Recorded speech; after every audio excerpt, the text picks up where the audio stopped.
Hello everyone, আসসালামু আলাইকুম। আমি সব সাজ্জাদ। এই হচ্ছে আমাদের ইউসুফ ভাই, আমাদের স্ট্রিট ফুড অনলাইন কোর্সের স্টুডেন্ট। তো উনি আমাদের অনলাইন কোর্সটা করেছে এবং আজকে আমরা তার কাছ থেকে তার একটা অথেন্টিক রিভিউ নেব। এবং উনি আসছিল মূলত আমাদের অনলাইন কোর্স শেষে। আজকে উনি একটা স্ট্রিট ফুডের দোকান করার জন্য উনি হচ্ছে বিভিন্ন জায়গায় প্লেস দেখতেছে, কয়েকটা প্লেস দেখছে। উনি চাইছিল একটা পরামর্শ নেওয়ার জন্য এখানে আসছে। আর মূলত হচ্ছে যে উনি হচ্ছে প্রাণা রেফেলে রিগেলে, ওখানে উনি একটা ভালো পজিশনে জব করতেছে এবং স্মার্ট একটা ভালো অ্যামাউন্টের স্যালারি পাইতেছে। তারপরে ওনার স্বপ্ন, ওনার ইচ্ছা যে উনি শেফ হবে বা রান্নাবান্না নিয়ে কাজ করবে বা উনি ফুড বিজনেস করবে। তো এইসব ভাই কেমন আছেন? আলহামদুলিল্লাহ ভালো আছি। একটু জোরে বললেন। আলহামদুলিল্লাহ ভালো আছি। আচ্ছা আচ্ছা।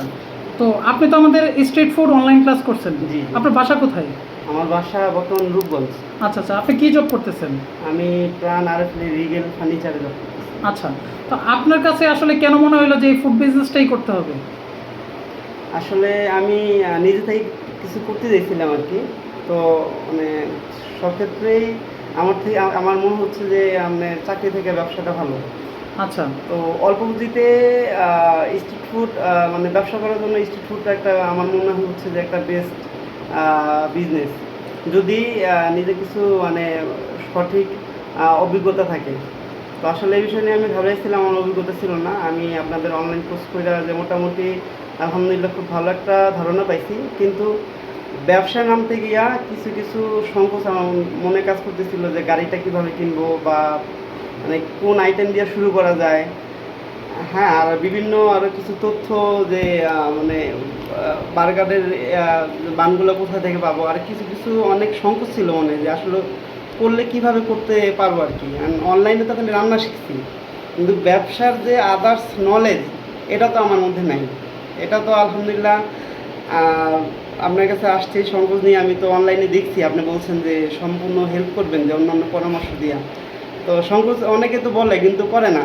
যোগাযোগ করলেও কোর্স শেষ হইলে আর মানে ফোন দিলেও অনেক সময় ফোন ধরে না, যোগাযোগ করে না। তো এই সংকোচ নিয়েই আমি আইছিলাম। আমি ভাবতেও পারি নাই যে এত সুন্দরভাবে আপনি আমাকে বুঝাইবেন।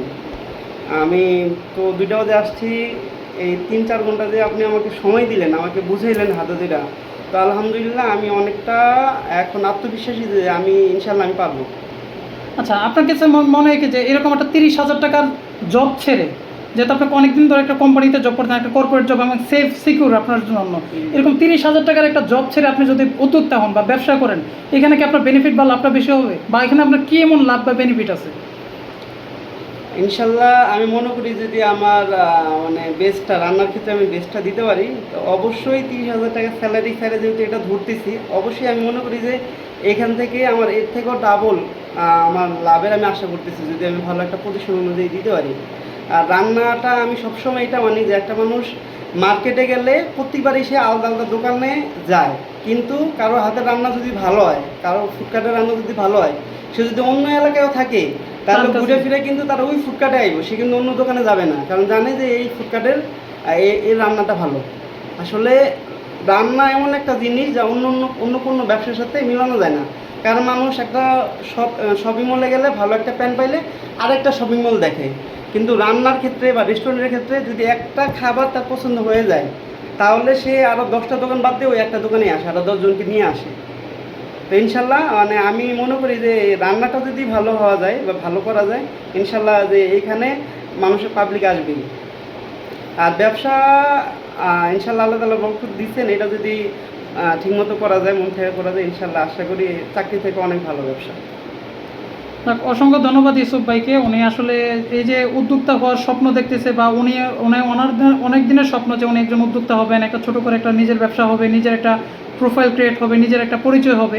উনি সে উদ্যোগ নিয়েই আগে চলতেছে এবং ওনার জন্য ভবিষ্যৎ দোয়া এবং শুভকামনা রইল। এবং আমাদের জায়গা থেকে যতটুকু সহযোগিতা হেল্প করা দরকার ইনশাল্লাহ আমরা করব। আমরা সবসময় ওনাদের পাশে আছি। আমি মনে করি যে আমার সফলতা সেখানেই যেখানে একজন ইউসুফ ভাই তৈরি হবে। এইটাই হচ্ছে আমার সফলতা, যেখানে একজন উদ্যোক্তা তৈরি হবে। হয়তো আমি স্বপ্ন দেখতে পারি যে আমি 100 উদ্যোক্তা তৈরি করব, কিন্তু আমি যদি একজন উদ্যোক্তা তৈরি করতে পারি, এখানেই আমার সফলতা। হয়তো আমি উদ্যোগটা আজকে নিয়েছি, এটা হয়তো 6 মাস, 1 বছর, 2 বছর পরে আমিও সফল হবই যে 100 উদ্যোক্তা আমি তৈরি করবো। ইতিমধ্যে অলরেডি 4-5 জন উদ্যোক্তা অলরেডি তৈরি হয়ে গেছে, তার মধ্যে ইউসুফ ভাই একজন। আমরা অন্য কারোর রিভিউ নিতে পারি নাই বা নেওয়া হয় নাই, কারণ আমরা রিভিউতে বিশ্বাসী না, আমরা কাজে বিশ্বাসী। তো আজকে যেহেতু ইউসুফ ভাই আসছিল, যার কারণে উনি এখন চলে যাবে, তো উনি বলতেছে যে ভাই তাহলে যেহেতু চলে যাবো তাহলে আমি একটা রিভিউ দিই। তো উনি একটা রিভিউ দিয়ে গেল যে আমরা তো আসলে অনলাইনে কোনো কিছু লিখে রিভিউ দিই না, তাহলে একটা ভিডিওর মাধ্যমে একটা রিভিউ দিয়ে যাই।